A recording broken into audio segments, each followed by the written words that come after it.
From one iconic city coach to the newest city football coach. Last Tuesday, Matt Marquez had interim removed from his job title. Coach Marquez now simply the head football coach at Crawford. And Matt, kind enough to take out time on his Monday to come here and talk about it. First of all, congratulations. What does it mean to have interim removed from the title? It means that I'm official. I can start hiring coaches, and we can get this thing rolling.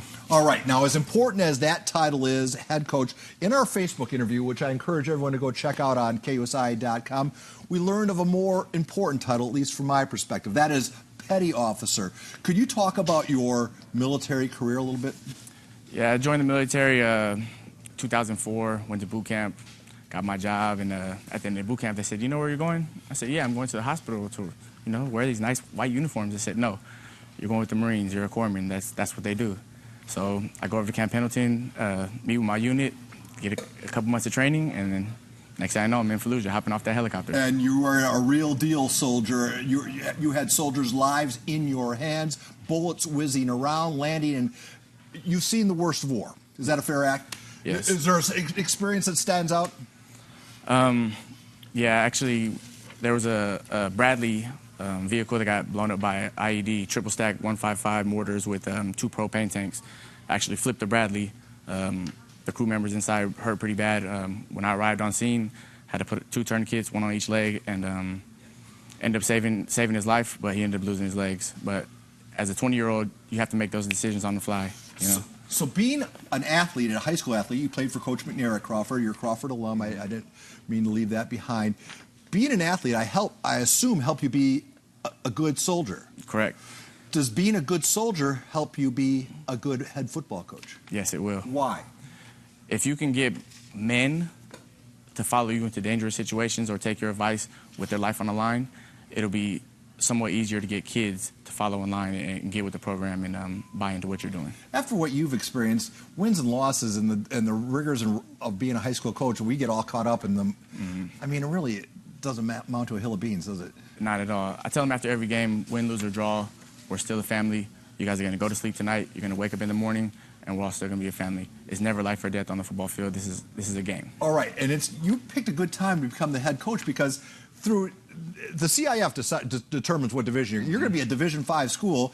Automatically, I mean, you're really a D4 school. I mean, you play at a D4 level, yeah, but the numbers say you're D5. You have a good chance of having a great inaugural season, do you not? I think we have a really good chance of having a good season. The majority of the team is coming back. We only had 5 seniors last year, so the majority of the team's coming back, 3rd year in the same offense. I'm feeling good about our chances. Can we say what your goals are? Our goal is to win a state championship. I watched San Diego High, I watched Lincoln, I watched the other schools achieve great success, and I want to follow right along their line. You're also the track coach. Correct. I assume you're all 4 2-sport athletes, huh? 2 and 3-sport athletes. A lot of the kids that I coach don't have or can't afford these private trainers and these year-round sports. So playing other sports is the way to keep them active, keep their grades up, and keep them engaged. And you might find out that I like this better than I like football. So gives them an avenue for success. You brought up the other coaches, Coach Dunn, Coach James, Coach Thompson at Mira Mesa. They all have something in common with you in that they're all walk-on coaches. At least in the city, that seems to be the growing trend. Is it good for high school football that coaches aren't? Well, you're on campus, but you're not a teacher. Yeah, do you feel like you have at least some presence on campus that you can keep an eye on the kids? This year was a big difference. This first year I was on campus as a security, and I can engage way more kids. Every kid I see that I don't recognize, I go and engage them. Hey, what sport do you like? What sport do you want to play? If they don't play the sport that I coach, I take them to the coach that they want to see. So it allows me to reach out and engage the majority of the campus. Coach O'Sullivan took over at Patrick Henry, another walk-on coach. He had an interesting thing about wins and losses. We talked to him. He was in that chair not so long ago. Listen to him. We'll get your reaction. I think that there's a big difference between making an impact in a lot of young people's lives and building a program than just playing. And so I'm excited to see if all the little nuggets that I got a chance to learn and basically pull from some of the best coaches that I think have ever coached this game and see if I can translate it into helping Patrick Henry. I assume the same thing. You say the same thing. You played with a lot of people. Cool.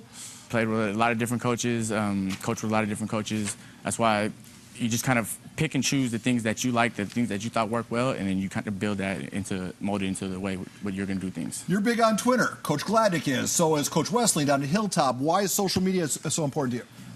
Especially being a small school, it's a way for us to get our what we're doing out to the mass audience. I've had coaches in Kenya, coaches in Florida, different coaches, see what we're doing and share ideas. And it's also another way to learn as a young coach, getting ideas from other coaches, bouncing ideas off. It's a great resource, and also connecting with the college coaches. A lot of recruiting is done through social media nowadays. I'm going to help you out. You don't need my help, but you're never going to have a disciplinary issue. We're going to jump ahead here.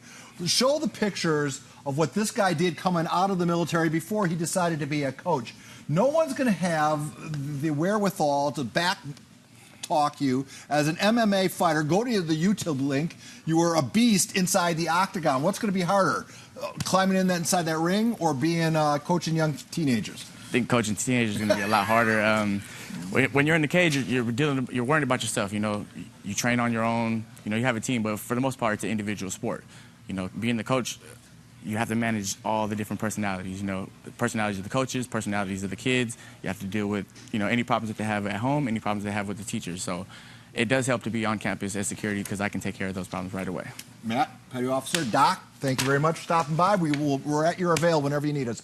Coming up on the ASR, we have 3 prep stops, and the 5 p.m. newscast has sadly concluded. But we have good news. The KUSI News at 6 is about to begin.